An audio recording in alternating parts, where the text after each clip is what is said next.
vlog. I thought I would do a vlog in the garage because I've got a few bits to show you.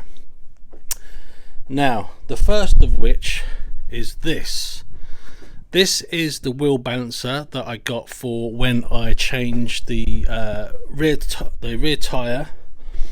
The tyre's been ordered. It's turning up on the 22nd, exactly the same as this, the Anarchy Adventure. So the idea is, today I'm actually going to take this wheel off for the first time ever. I've got my breaker bar ready, which I think I've never even used before, but I've had to purchase some sort of socket adapters to fit the correct socket size, because this is too big for my socket, so I need the adapter, which I've got. So that I'm going to do today. I'm going to take off the rear wheel, have a good look at the all underneath there, give it a bit of a clean, just a little practice run to get the rear wheel off and back on again. So yes, the tyre's coming on the 22nd. I'm going to change the tyre, or I'm going to attempt to change the tyre using, where are they now, my tyre levers. I have 3 of these. Now I think these may be a little bit too small, but I'm going to go with them anyway, just to see how far I get. When it comes to doing the front wheel tyre, which I will do at a later date, this is the axle bolt thing you need, because it's like an internal bolt shape, if you know what I mean. Obviously I'm not particularly mechanically minded, so that fits there like so you can take the axle out the front wheel. So yeah, this thing, now I have to tell you, if you're going to balance your rear wheel at home on your Explorer, and also I think it applies to the GS rear wheel as well, anything with a single-sided swing arm shaft drive, you will have to buy an adapter. Now usually these cones, from the research I've been doing, sit on the inside of the bearing casing inside your wheel, so that goes right through your wheel, and these 2 cones sit on the bearing, so it makes sure that the wheel is true and straight. That's fine if it works, if you've got like a standard sort of front wheel, but on the rear wheel, as you know, it has this kind of central hub thing situation. So I need to, there's a guy called, now what's his name now, I think it's Mark Parks or something like that. He's based out in America, but he does an adapter that fits this perfectly, so it enables you to balance your own wheel at home. I'll leave all the links, and I'll put some pictures up as well for you so you can see what I mean. So yeah, this thing, $39.99. It comes with a set of wheel weights. I'll probably have to get more than that just in case I need them. A little spirit level thing there to make sure it's nice and straight, and these are the people that I got it from, motorcyclepartswarehouse.co.uk. Not affiliated, not sponsored, paid for at my own money.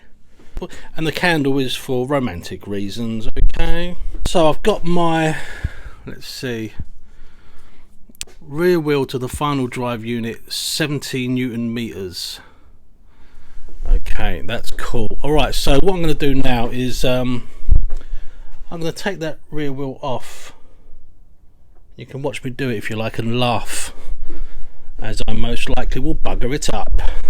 But what I do know is, not from experience but from what I've watched online, is, and also you car drivers will know this, when you're retightening it up, you have to do it sort of diagonally.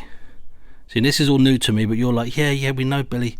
But yeah, this is just this is a new frontier for me, old Billy boy, old Billy no nuts. So, oh god, I changed my pads as well. Got new pads front and rear. I didn't really, they still had quite a bit of meat left on them, but I polished up the calipers. Actually, I'll show you a picture of when I just changed it and I cleaned all the calipers up. look bloody lovely. But then one drive in London and that's it, game over. Back to its shitty self. So, and also this bike is just filth. Look at the yeah, that's bad. So I'm going to take this wheel off, give this a good clean all down here, have a look at the rear shock, see how that's doing. Just have a little fiddle about, you know. Alright, let's get on with it.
It's like it's seized on or something. Bloody hell. Ah.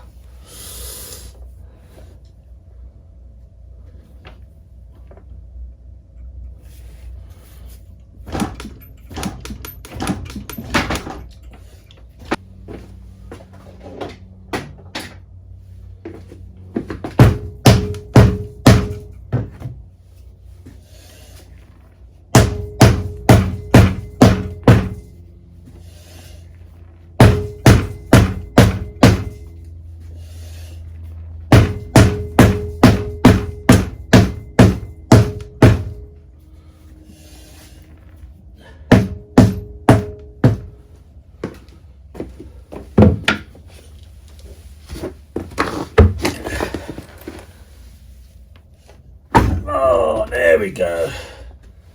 Oh my goodness, that was properly... I'm not surprised. Let's get you over.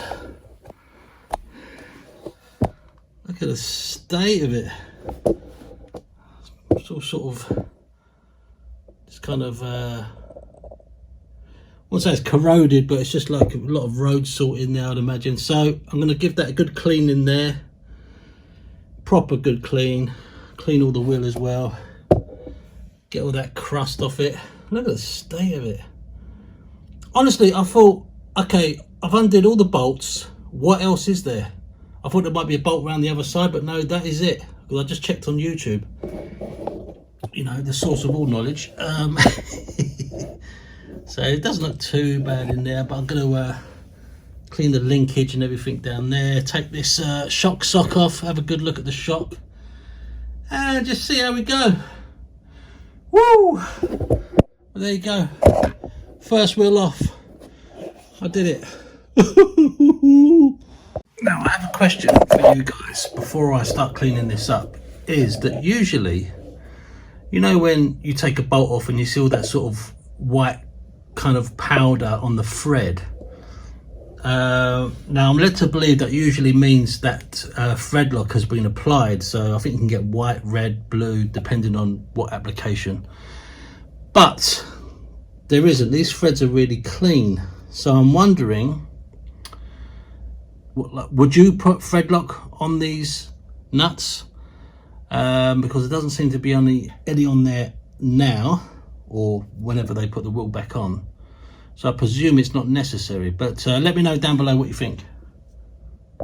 So I'm just using a bit of this stuff which I got from work. It's just like a multi-surface cleaner, like soapy water. I'm not going to use any oils or anything on here for the obvious reason, it being a brake disc. I don't want to touch anything on there.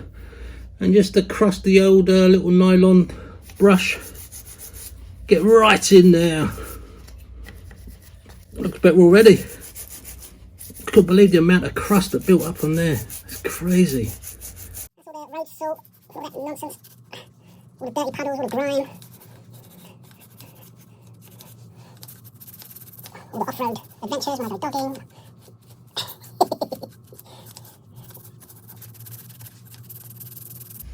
Quite crusted up quite bad. So I'm just going to use the back end of this knife so it's not, you know, I don't want to scrape the metal or anything. And just look at that.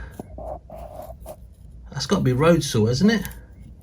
I mean, it comes off easy enough. It all gets kind of ground down and stuck in there, so I'm going to go over it again and try and get most of this crust off.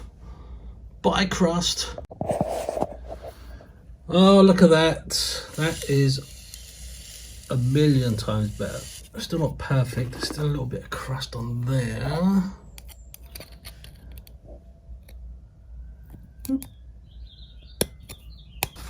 So there's nothing worse than a crusty rim. Alright guys. Yeah. Alright.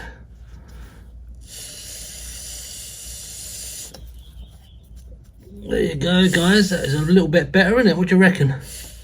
It's got rid of the majority of that crust, so I'll do a before and after.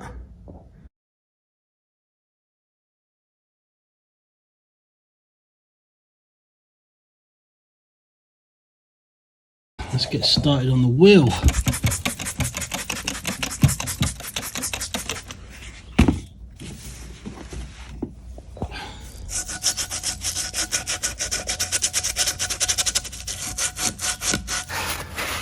Right, let's take it outside and give it a proper hot soapy bath.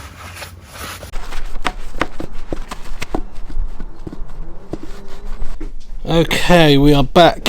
We are back in the room. So there it is, all cleaned, yet still incredibly crusty. It's pretty bad in places, so I mean, you know, some bits look absolutely, you know, fine, perfect, but then and then so yeah, it's I have a clean yet crusty rim, which is the story of my life. Okay, so before I put it back on the bike, I'm going to show you what I mean about needing the adapter for the wheel when you come to balance it. So let's bring it over there. Actually, it'd be easier if I bring the balancer to the wheel because it's a lot lighter. He says, oh my god. I guess it's good that it's heavy. So if we put that there, that on there, let me get you on the tripod. So the idea is your spindle goes through the center of your wheel, and these cones on either side would rest on the bearings that are in the middle, so you know it's straight and true, and then the whole lot will go onto the system like this. But obviously you can't do it because it's not central, so it's absolutely pointless. So what you need to do, like I said, is get one of those adapters. I'll show you a picture again of how it works. It sort of gives it a central point to go through as opposed to this, you know, gaping crevasse. So yeah, so let's get the wheel back on. Woo! Woo!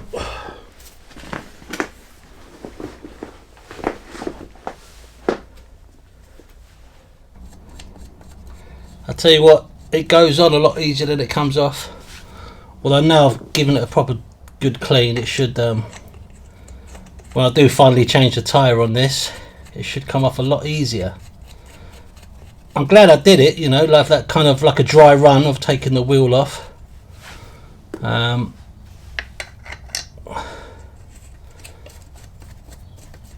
Because at least now I know what to expect, and therefore it should be easier next time. Okay. So I'm just going to do these hand tight in diagonal positions, and then I'm going to torque them up to the correct specifications, yes, as recommended by the manufacturer. I don't know why I put that voice on when I say things like that. It's just, you know, I presume all sort of professional technicians have that voice. Yes, you know. Right. So, let's just do it. I'll start at the bottom.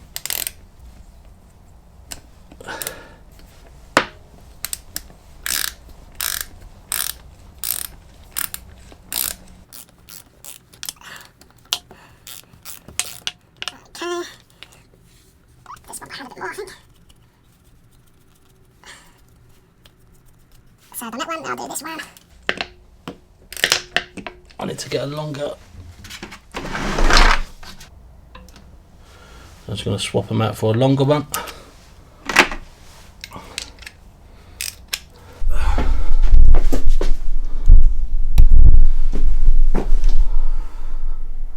So just to double check, we want rear wheel to the final drive unit, 70 Newton meters. Let's have that. Oh, actually, first thing I need to do is just apply some pressure to the rear brake so it stops the wheel spinning. Again, this is all new to me. So I've just draped my chain over the rear brake pedal there, just so it locks up the back wheel. All right, and then we just got to listen out for the click. So I'll do the bottom one first.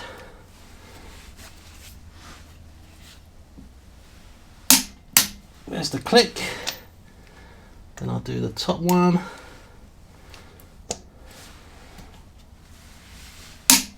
There's the click. Then I'll do this one. There's the click. Whoa! And the last one.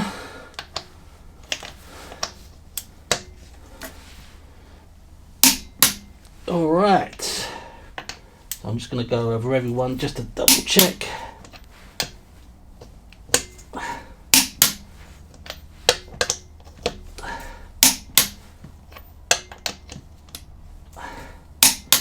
Because I'm the sort of person that would miss out a nut.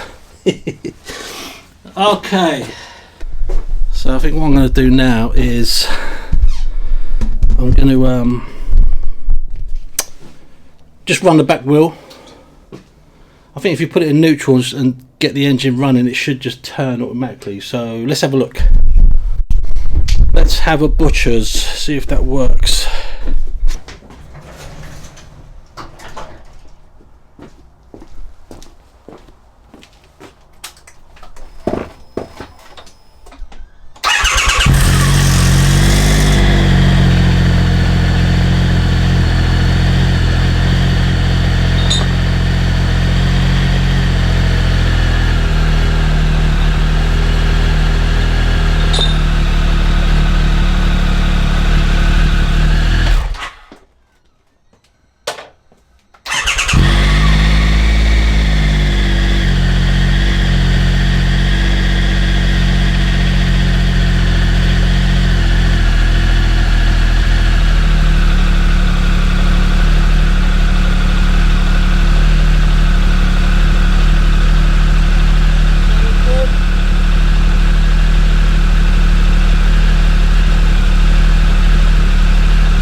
think that's done the trick. I really enjoyed that. I really thoroughly enjoyed doing that. God blimey. Yeah, so next video will be when I get the tyre replaced. So like I said, now I know what to expect when to take that wheel off. It won't be as crusty as it was before, so it should come off a lot easier. Yeah, it's amazing how difficult that was to take off. I put a lot of strength behind that, and that crust was just holding it on. So that's good. I'm glad that's done. Alright guys, that is it. Thank you very much for watching.